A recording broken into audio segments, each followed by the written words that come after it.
I'm sure you'll take any extra physical activity you can get tonight because this is just a little chilly out here at Lambeau Field.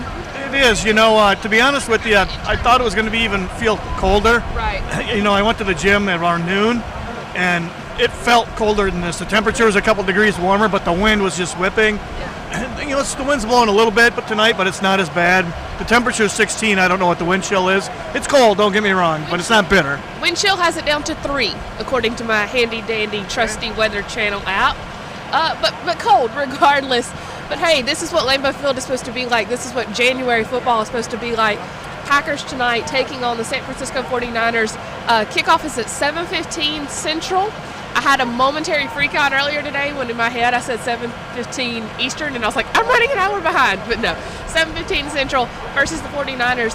In what has become a pretty memorable postseason rivalry. It feels like these two teams always manage to meet here and there every couple of years. Well, especially for those of us who have been around for quite a while, they had a couple Titanic playoff games in the 90s. This was one of the teams the Packers had to get over the hump against to become a Super Bowl champion, and they actually went out there and beat them twice, once in the divisional round in 95 and then in 97 in the championship game, plus in 96 in the divisional round right here at Lambeau, and the Packers won all 3 of those games. Well, they've talked about Aaron Rodgers, Randall Cobb. So many of the guys have talked about this feeling like a storybook season where so many things have come together that seem fateful and fortuitous, and if that's the case, getting past the 49ers yet again to get back to a Super Bowl could be right in there.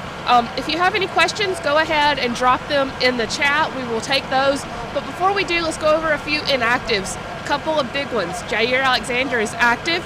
David Bakhtiari is not. Is that about what you expected? Wasn't sure on Bakhtiari, and that's a bad sign for the rest of his season. You never know, but it's not good that he played, and it was 2 weeks ago he played, and he's been unable to play 2 weeks after that game. So if they're going to do this whole thing and win the whole thing, they might have to do it without him. They're going to do this thing. I like that. That sounds like a good line. Here I'm going to go over the full list for you. Green Bay Packers inactives: safety Sean Davis, safety Vernon Scott, linebacker Jonathan Garvin, wide receiver Marquise Valdez-Scantling, and tackle David Bakhtiari. We kind of expected MVS to be inactive as well. He didn't practice all week. Is that as much of a concern with Randall Cobb back and Allen Lazard doing what he's doing? I still think I think it takes a bite out of their offense because any defense they play has to respect his speed. They've got to honor it. The deep threat takes coverage. You want to have somebody over the top on him. So even if you're not throwing it to him and he's not catching it, he's still that threat out there. So yeah, I think it takes a little, knocks a little bit out of their offense. Let's talk about a couple of guys that are playing. Zadarius Smith and Whitney Merciless. 2 guys neither of us expected to be back this season. How special is that to have them back out there tonight, and do you put them on a pitch count? I would think, we've talked about this earlier in the week, but best guess is Zadarius, both of those guys, I think my best guess is they'll play in the dime, Alexander in the slot, and Smith as just a third down pass rusher. Now, maybe with Alexander they feel better about him and they're going to play him more than just the dime. That's just my best guess. Smith, it's probably a safer bet that he'll be used almost exclusively as just a designated pass rusher on passing downs. Unless he's feeling great and doing well, then maybe they'll up his pitch count also. Speaking of passing downs, the last time these two teams faced in the playoffs, Jimmy G threw 8 passes total. They leaned a lot on Raheem Mostert. It's not Mostert this year, it's Deebo Samuel, but that's still their MO. They've kind of gone back to that 2019 blueprint, and it's been working for them. The 49ers have won 8 of the last 10 games. Can the 49ers keep that game plan tonight, or how much do the Packers have to do to force the game into Jimmy's hands? They have to do a lot, and interesting, they're 8-2 in the last 10, and Samuel missed one of those games, right. One of the losses. So they're 8-1 in the games that he's played. And Elijah Mitchell's a good back too. He's a little bit like Mostert. He's 4.3, 5.40, really, really fast. Shanahan loves those guys for that outside zone stuff, and that's really something to watch. Watch the Packers' edge defenders: Preston Smith, Rashawn Gary, Whitney when he plays. Whitney Merciless when he plays. I would think he might play on early downs and just rotate in. Watch and see if they're holding their ground, or if they crash down the line or get too upfield. What they need to do is hold their ground, but you do lose pass rush when you do that.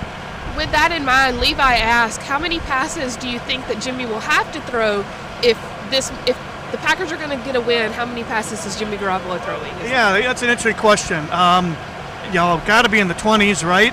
If Garoppolo's 25 or higher, I would think that's a very good sign for the Packers.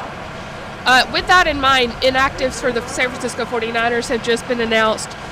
Corner Ambry Thomas, running back Trey Sermon, safety Jared Wilson, linebacker Marcel Harris, DB Demore. I'm not going to try to pronounce that name wrong. Last name Lenore. Offensive lineman Jalen Moore, defensive lineman Maurice Hurst.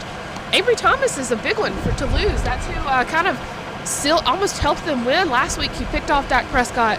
That led to the Deebo Samuel touchdown on the next play. He's young, he's a rookie, but that's still a big loss. Starting cornerback, their weakness is the defensive backfield, right. So that is a significant loss for them. Do you see Aaron Rodgers immediately coming out and targeting Devontae Adams or Alan Lazard to wherever that corner is that's replacing Thomas? I'm not sure. On a normal, on a October day, definitely. In the later January, I'm not sure if they'll do that or if they'll try to run the ball early. But eventually, they're going to be trying to run the ball a lot. I would expect to see a lot of Dillon and Jones tonight. Speaking of Dillon and Jones, Randy says that Bosa and Warner never liked the cold. Do you think is that a fair statement, or is this just going to be one of those games anyways where you have to lean on the running game no matter what? Yeah, I don't know if they do or don't. Bosa played at Ohio State, right? Right. That's not exactly Alabama. Correct me if I'm wrong. Right. So I don't know if what his true feelings are. I mean, I can remember in the early 2000s Atlanta coming up here and winning a playoff game. A few years after that, I remember Jacksonville coming up here and winning a late season, really cold December game to help them get in the playoffs that year. So these warm weather teams can come in and play good football. Atlanta's a big one because they not only are a warm weather team, they play in a dome. We're going to take a couple more questions from you here before we turn it over to Tom and Leroy. So if you have any, drop them in the stat. Pete, I was looking over our predictions for today. We all ran the board as to who we thought would win, but we were vastly, vastly different on the scores. I'm thinking this is going to be a low-scoring, close fourth-quarter game. Do you agree, or do you think it's going to be sort of a runaway? And here's why I ask that. You look around the national landscape, and even amongst Packers fans, this game is sneaky. If there was one team that it seemed like Packers fans didn't want to face, it was this 49ers team because of what their strength is.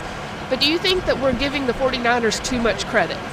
No, I think they're a good team. Actually, when we did our preseason picks for Super Bowl, this is the team I had going to the Super Bowl. Now, they're not quite as good as I thought they were going to be, but that 8-2 record coming down the stretch, 8-1 when Samuel plays, that says a lot. So, no, I don't think they have a really good coach. Samuel is one of the true great weapons in this game right now. Packers have their hands full.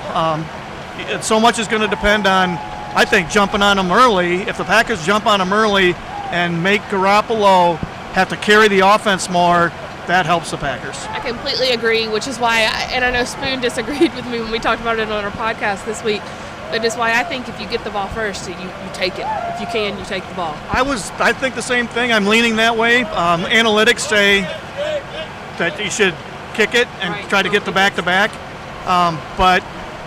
And LaFleur has done that consistently, kicking it, so I'm guessing he will, but I would seriously consider taking it if I were him. We are going to sign off, but don't go anywhere yet because Tom and Leroy are coming on here in just a minute for your next edition of the Packers News Pregame. We will be here for you after the game. We're going to try to go live even a little bit earlier if possible, so stay tuned to PackersNews.com for full coverage as the Packers take on the San Francisco 49ers in the NFC Divisional Round. Thanks, guys.